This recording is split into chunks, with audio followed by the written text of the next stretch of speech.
Je me tourne maintenant vers Cécile.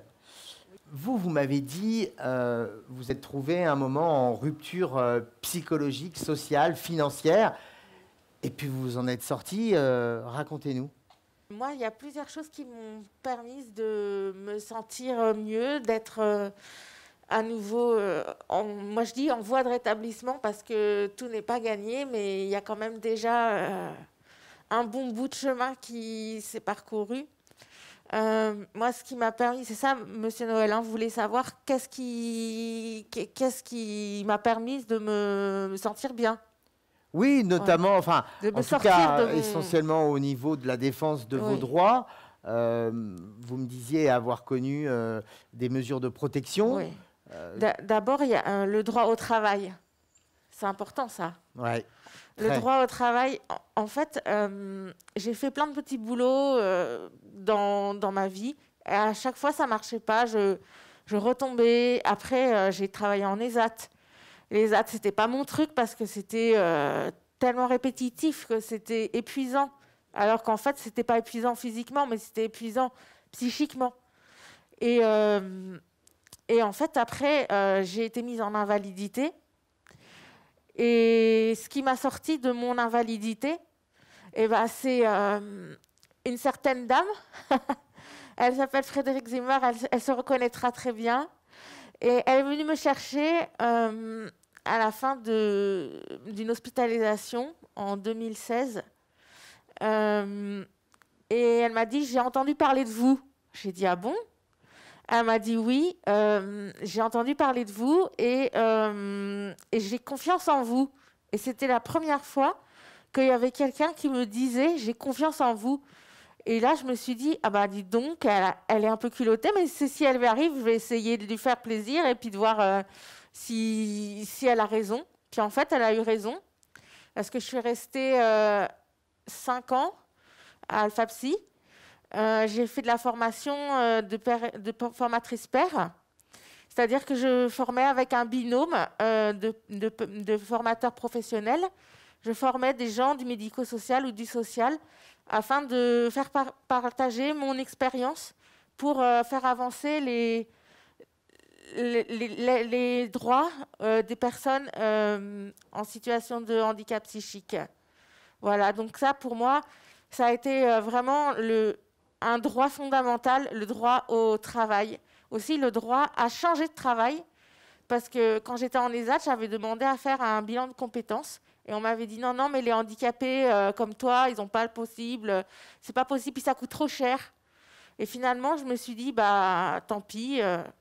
Et Alpha Psy, en fait, quand j'ai voulu changer, on m'a pas barré les routes. On m'a dit oui, il y a des possibilités. Et enfin, bah, maintenant, bah, je vais changer de travail. Et j'ai ce droit-là aussi que chacun de nous peut avoir dans sa vie. Et ça, je trouve que c'est très, très important, en fait, hein, le droit au travail et à changer, à voir autre chose. Tout un chacun y a le droit. Pourquoi pas les personnes qui ont un handicap psychique? Voilà. Ça, c'était la première chose. Merci.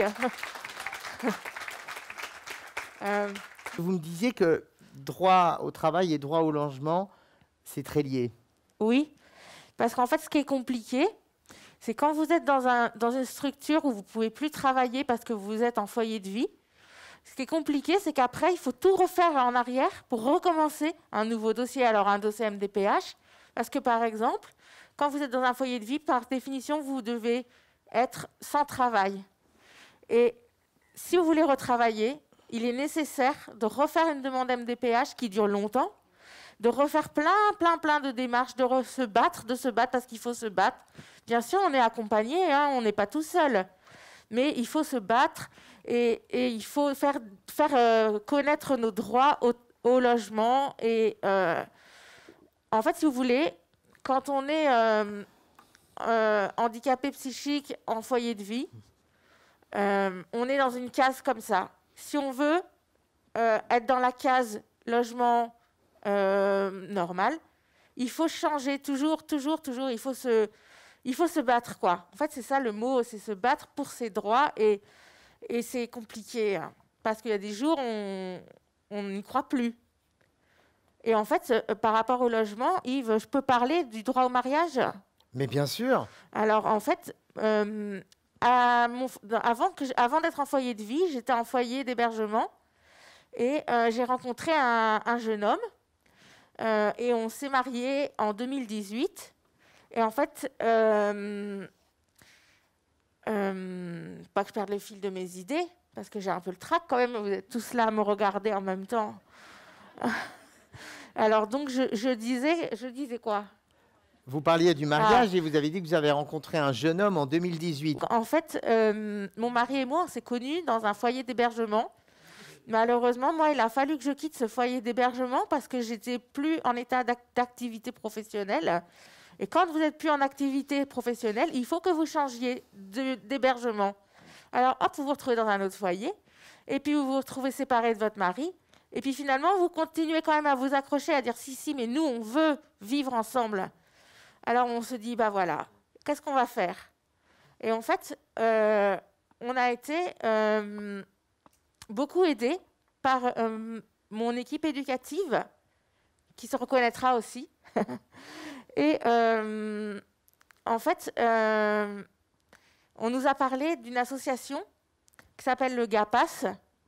C'est une association et non pas une structure, parce que la structure dépend d'un foyer ou d'une résidence, alors que le GAPAS, c'est une association qui permet aux personnes qui ont un trouble psychique de retrouver un logement autonome. Ce n'est pas tout à fait complètement autonome, parce qu'on est quand même entouré. Mais ça nous a permis, Alexandre et moi, de retrouver une autonomie qu'on n'avait plus. Et en plus, on était très, très tiraillés par nos deux structures.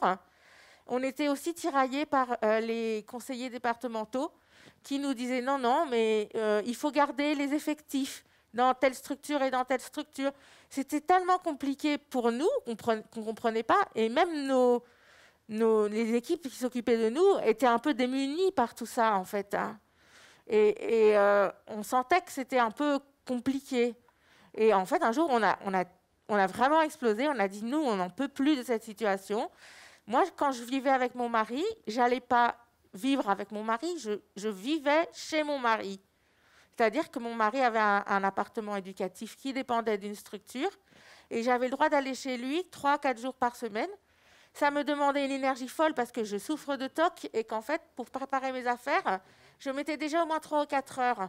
Et pour repartir de chez mon mari, 3 ou 4 heures.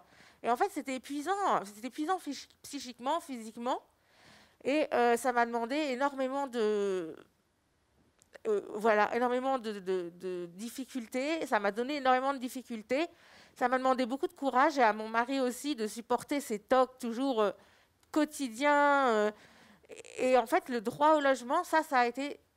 On a réussi à le faire grâce à nos équipes qui nous ont beaucoup aidés. Sans eux, on n'aurait pas pu. Et sans nos efforts, on n'aurait pas pu non plus. Voilà. Et on en a fait des efforts. Et puis, vous avez connu des mesures de protection. Oui. En 2006, avant un petit peu 2006 déjà, à mes 26 ans, moi, j'avais mon père qui me versait une pension alimentaire parce qu'il était parti de la maison quand j'avais 4 ans. Et jusqu'à mes 26 ans, il l'a versé à ma mère, enfin d'abord à ma mère, après quand je suis partie de chez ma mère à moi, une pension alimentaire. Et puis un jour, il me dit, voilà, il me téléphone l'année de mes 26 ans. Je dis, oh, bah, dis donc, il est sympa, papa. Il ne m'appelait jamais pour mon anniversaire. Je dis, qu'est-ce qu'il va m'annoncer de beau? Il me dit, voilà, tu as 26 ans, tu vas aller au RMI. Et tu vas aller au SCAS, il va te mettre au RMI. Le problème, c'est que le RMI, c'était quand même beaucoup moins que ce que j'avais à l'époque. En plus, ma mère, elle ne voulait pas que j'ai la hache parce qu'elle disait que je n'étais pas une handicapée. Donc déjà, c'était pas reconnaître mes droits à moi de oui, je souffre et j'ai besoin d'aide et j'ai droit à cette AH. Et bien, je n'avais pas le droit à cette AH.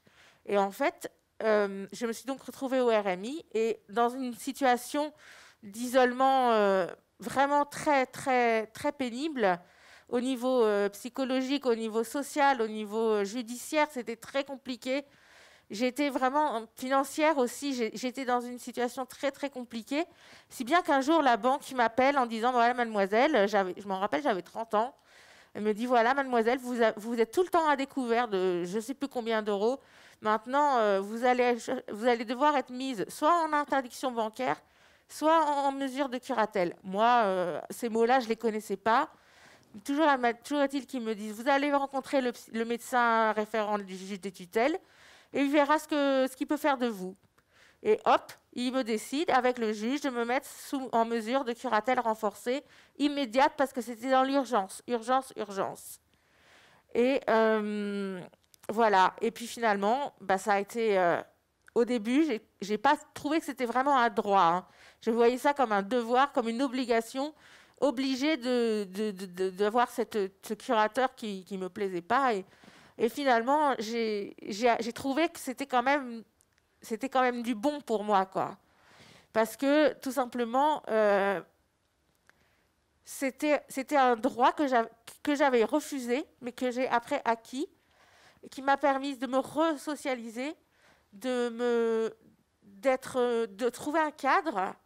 Et ce cadre m'a permis aussi de me reconstruire. Avoir le rétablissement aussi, c'est ça, se reconstruire. Et grâce à ma curatrice, j'ai pu obtenir hier le courrier du juge. Voilà, Madame Picoro, vous avez le droit d'être mise en curatelle aménagée. C'est-à-dire que maintenant, je vais avoir une carte, comme je n'avais plus depuis 30 ans.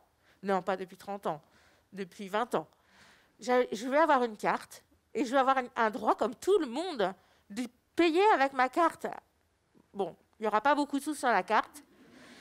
C'est un paiement plafonné, sans aucun découvert possible, mais tant mieux, tant mieux. Et maintenant, je remercie aussi ma curatrice qui me fait confiance. Et grâce à elle, j'obtiens de nouveaux droits. Et ça, c'est fantastique, quoi, tout simplement. Félicitations, on est très heureux pour vous.